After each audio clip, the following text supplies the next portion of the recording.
Ibu kandung Peggy Setiawan, Kartini, memastikan akan menghadiri sidang pra-peradilan anaknya pada 1 Juli mendatang. Kartini berharap Polda Jawa Barat segera membebaskan Peggy Setiawan karena tidak ada bukti kuat.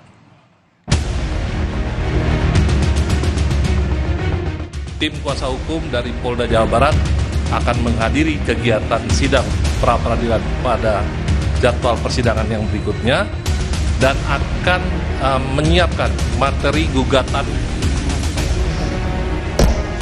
Terima kasih, Mbak.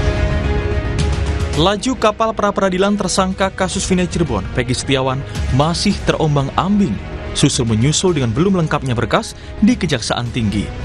Kondisi ini membuat nasib status Peggy masih menjadi tanda tanya. Bola panas memang ada di tangan Polda Jawa Barat setelah mangkir dalam sidang pra-peradilan penetapan tersangka Peggy Setiawan yang digelar di PN Bandung Senin lalu. Polda Jawa Barat memastikan akan hadir di jadwal sidang mendatang pada 1 Juli. Di sisi lain, pihak Kejaksaan Tinggi Jawa Barat menyebut telah menyampaikan pada Polda Jawa Barat bahwa berkas Peggy Setiawan belum lengkap. Masih terdapat kekurangan material dan formil, diantaranya alat bukti dan fakta berkas.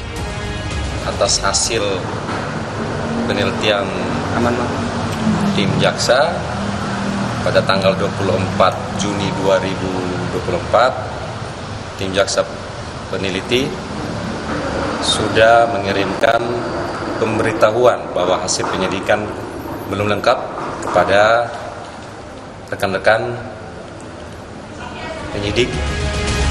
Kuasa hukum Peggy Setiawan, Tony RM, menilai kondisi serba tubuh ini mengindikasikan lemahnya bukti yang dimiliki penyidik Polda Jawa Barat untuk menetapkan Peggy sebagai tersangka dalam kasus pembunuhan Vina dan Eki. Tony pun meminta penyidik memeriksa ponsel Vina dan Eki serta CCTV yang sempat diamankan ayah Eki, Ibtu Rudiana, di tahun 2016 lalu untuk mengungkap pelaku yang sebenarnya. Oleh penyidik Polda Jawa Barat itu, alat buktinya belum memenuhi unsur ke arah Peggy Setiawan itu adalah pelaku pembunuhan. Ini parah banget. Kami yakin ya, penyidik Polda Jawa Barat tidak akan bisa melengkapi alat bukti karena memang alat buktinya itu memang tidak ada. Vina punya handphone, Eki punya handphone, dalam putusan pengadilan itu ada. Diusutlah dari situ. Jangan ditutup-tutupi, itu dari 2016 handphone Vina Eki nggak dibuka, CCTV nggak dibuka. Kalau itu dibuka, baru ketemu tuh pembunuh yang sebenarnya.